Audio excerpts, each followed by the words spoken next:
a little black street girl around 9, stand outside a glowing studio door, clutching a broken guitar.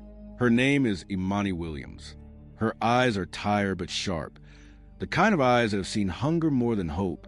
She whispers to the white producer in the shiny suit, "If I sing well, will you give me a plate of food?" The hallway goes silent. A few assistants exchange smirks. The producer lets out a dry laugh that bounces off the walls. "You're not here to win, sweetheart," he sneers. "You're here to make people laugh."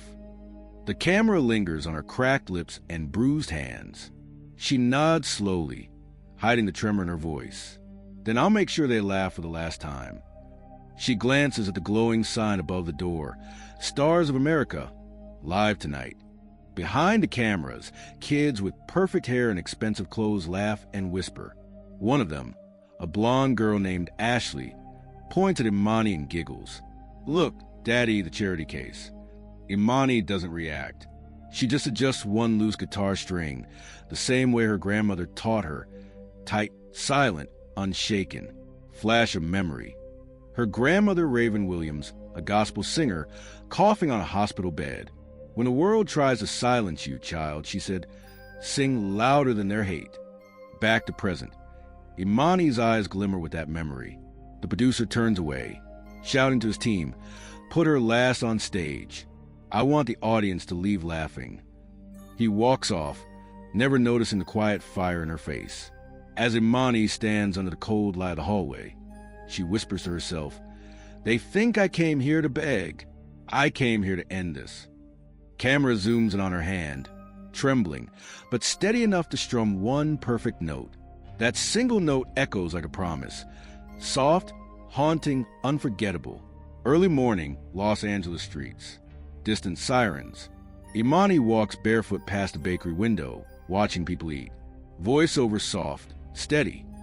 3 weeks before that night, Imani had been sleeping behind an old church. Every morning, she woke to the same sound, gospel music leaking from a broken radio, and the same question in her mind. Would Grandma be proud of me if she saw me now? Her grandmother, Raven Williams, wasn't just a singer. She was a voice of Harlem's small church choirs, a woman who believed that music was protest, not entertainment. Before dying of untreated cancer, she held Imani's face and whispered, "Your voice is your weapon, baby. Use it to fight the kind of people who made me invisible." Those words became her heartbeat. After Raven's funeral, Imani had nothing but a torn backpack, a photo, and that broken guitar, the one she found in the trash the same night the landlord threw out her grandmother's clothes. Since then, she sang on sidewalks for coins, her voice echoing between skyscrapers. Most people walked past her like she was air. But every night she practiced harder, learning how to control breath, tone, rhythm, until her voice could drown out even the noise of traffic. That morning, as she sang outside a diner, a black car pulled up. 2 producers stepped out, smiling in that fake television way. "You, the little singer, want to be on TV?" Imani froze. TV wasn't something kids like her got invited to. But when she heard the name Stars of America, her stomach twisted. That show, the one her grandmother once auditioned for and was rejected from because, as they told her, "We already have enough gospel singers." Imani nodded. "Yes, sir, I'll sing." They laughed. "Perfect. We'll give the audience something to giggle about." In that second, Imani understood exactly what kind of role they wanted her to play. The poor, dirty, hopeless street girl. But behind her silence, another plan had already begun forming. She whispered to herself, "Fine. Let them set the stage for my humiliation. I'll turn it into their downfall." Crowded TV studio, bright lights, polished floor, and fake smiles. Imani waits in a corner, clutching her guitar. The air smells like hairspray and nerves. Other kids in glitter and sequins rehearse their perfect lines. A makeup artist walks past her, spraying perfume on Ashley, the blonde favorite of the show, but ignores Imani completely. "Excuse me, ma'am." Imani says softly, "Can I get a little powder?" "The lights." The woman interrupts without looking. "Sorry, sweetheart, we only have products for the contestants." Imani's small voice, "But I am one." The artist laughs. Oh, honey, you're the street singer. You go on last, right after credits. Ashley and her friends giggle. One whispers, she looks like she came to clean the stage, not perform. Imani says nothing. She just looks at them, not angry, just memorizing every word, like a camera recording injustice. In the control room, the white producer, Jason Carter, reviews his clipboard. Perfect. Keep the sound crew ready for the malfunction cue. When she starts singing, drop the mic levels to 0. The crowd will love it. He grins. His assistant looks uneasy. Isn't that a little cruel, sir? Jason shrugs. It's television. People don't want miracles. They want memes. Meanwhile, backstage, Imani opens her torn backpack and takes out an old folded envelope. Her grandmother's last letter. She runs her fingers over the faded ink. If they ever try to laugh at you, remember, they laughed at me first. But my songs outlived their cruelty. She folds it back carefully, tucking it beside a photo of her grandmother performing in a church choir, the same woman who once mentored the now-famous network CEO, Ethan Bradley. Imani doesn't know yet that Ethan is in the audience tonight, but fate is already moving. As she tightens her guitar strings, Jason passes behind her, smirking. You ready, sweetheart? Don't worry. We'll make sure America never forgets you. For all the wrong reasons. Imani looks up calmly. Then you better record properly. Jason chuckles. That confidence will fade fast.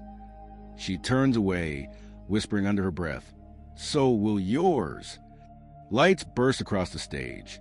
Audience claps half-heartedly as the host forces a smile. Next, we have Imani Williams, our special street performer. The camera pans, a small black girl stepping out barefoot, gripping her broken guitar. Behind the curtain, Jason Carter folds his arms, grinning. Let the circus begin, he mutters to his assistant. Imani steps to the microphone. Her voice shakes at first. Good evening. My name is Imani, and this song is for my grandmother, who taught me that music can't be owned by money or race. The audience chuckles lightly. Jason gives a cue. The mic crackles. A piercing static hiss fills the room.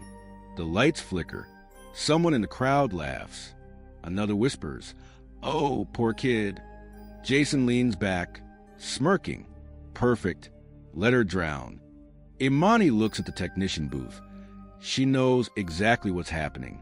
She takes one deep breath, then steps away from the mic and sings. Her voice, raw, pure, trained in the tunnels and subways, slices through the noise like a blade through glass. The static is nothing against her pitch. The melody rises, gospel and sorrow woven together. The audience goes silent. Even the cameras stop panning. They just focus on her face, eyes closed, tears at the edge of her lashes. The lyrics echo, amazing grace, how sweet the sound. The sound techs stare at each other, frozen. Jason slams the console. Cut the feed. But another voice stops him. Don't you dare. It's Ethan Bradley, the network CEO, standing in the doorway, eyes wide. He whispers to his assistant, that name, Williams. Is she related to Raven Williams? His assistant nods slowly. We checked her file. Granddaughter. Ethan's throat tightens. Oh my God. He strides toward the stage, ignoring Jason's protests. Every camera turns to him as he climbs up beside Imani, who finishes her last note, breath steady. Ethan takes the mic, voice trembling. Ladies and gentlemen, this young girl is not a joke. She is a granddaughter of Raven Williams, the woman who taught me what music truly means. The crowd gasps. Jason freezes in horror. If this happened right in front of you, what would you do? Tell me in the comments. I read every one. And if you want justice as much as I do, hit subscribe. Stage lights still blazing. The crowd's applause thunders. Cameras flash from every direction. Imani stands frozen in the spotlight, chest rising and falling. She can barely hear over the noise, except for one voice shouting from backstage. Jason Carter storms forward, red-faced. Turn off the feed. Who authorized that performance?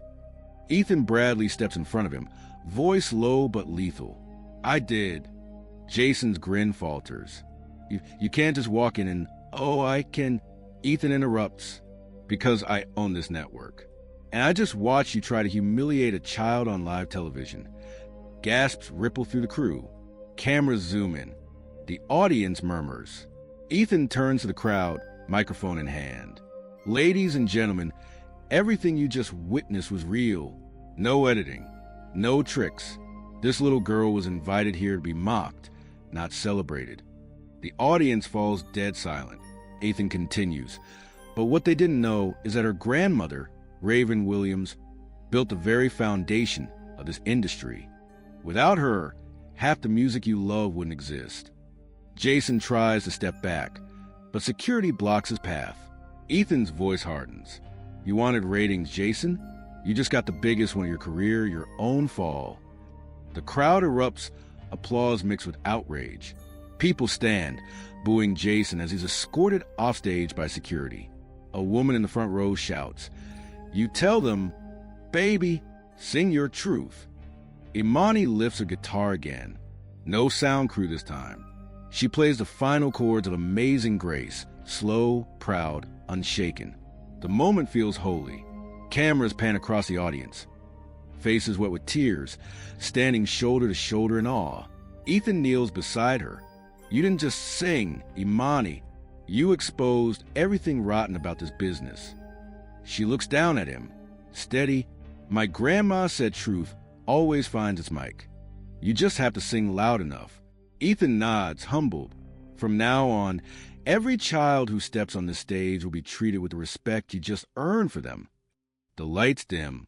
The camera focuses on Imani's face. No fear, no sadness, only power. Next morning, sunlight streaming through the giant glass windows of the same studio that once humiliated her. News anchors on every screen replay Imani's performance. The headline flashes. Street girl silences racism. America applauds. Clips flood social media. Her voice echoing in slow motion. Her eyes close as thousands of comments pour in. I cried watching this. She didn't just sing. She exposed the system. This is what real power looks like. Cut to Ethan Bradley's office. Reporters fill the lobby. He faces the cameras. Effective immediately, he announces, Jason Carter and every staff member involved in this incident are permanently terminated.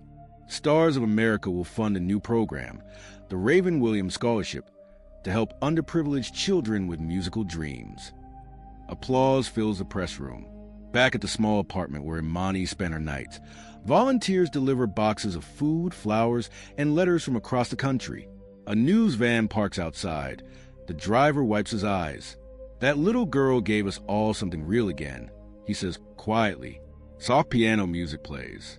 Imani sits by the window, guitar across her lap, scrolling through the messages on a donated tablet. One stands out. My daughter was bullied for her dark skin. She saw your video and said she wants to sing too. Thank you. Her eyes fill, but not with sadness, with purpose.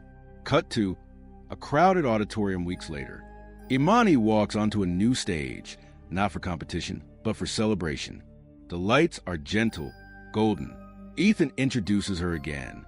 The girl they tried to humiliate now sings to heal. She smiles and plays the same first chord, this time on a perfectly tuned guitar. The crowd rises even before she starts singing. Her voice fills the hall, powerful, calm, unstoppable. Each note carries memory and justice, blending into a harmony that no one can silence anymore. When she finishes, Ethan whispers backstage, You changed us, Imani. She smiles softly. I didn't change you. You just finally listened. 1 year later, warm golden sunlight filters through stained glass windows of a small community center in Harlem. Children sit cross-legged, waiting for their turn on a wooden stage. On the wall behind them, Raven Williams Music Foundation, turning pain into power. Imani, now 12, stands at the edge of the stage holding her fully restored guitar, the same one that once buzzed with broken strings. Her hair is braided neatly, eyes calm and bright. A small boy asks shyly, Miss Imani, were you really homeless before? She nods. Yes, But that's what taught me how to listen. The room falls quiet. She looks at the group, a mix of faces, colors, and dreams, and smiles. They tried to laugh me off the stage once. Now I build stages for others. Soft background strings rise. Hopeful, cinematic. Cut to Ethan Bradley sitting in the audience, recording on his phone, pride in his eyes. Around him, parents whisper how the girl who once exposed a TV giant now teaches kids the music her grandmother once sang. Imani begins to strum Amazing Grace again, but this time it's slower. Not a battle cry, but a lullaby of healing. Her voice floats gently. Pure, forgiving, powerful. Between verses, she says softly, "Grandma used to say injustice is like noise. It only wins if we stop singing. So don't stop, no matter who tries to mute you." Camera pans across the children mouthing the lyrics, their small voices blending with hers, imperfect but strong. When the song ends, the room erupts in applause, not wild but warm, like gratitude finding sound. Ethan wipes his eyes. Imani smiles, whispering to the air, "We did it, Grandma." If you believe this should never happen again, share this now. And to my USA, UK, and Canadian viewers, your voice is power. Use it.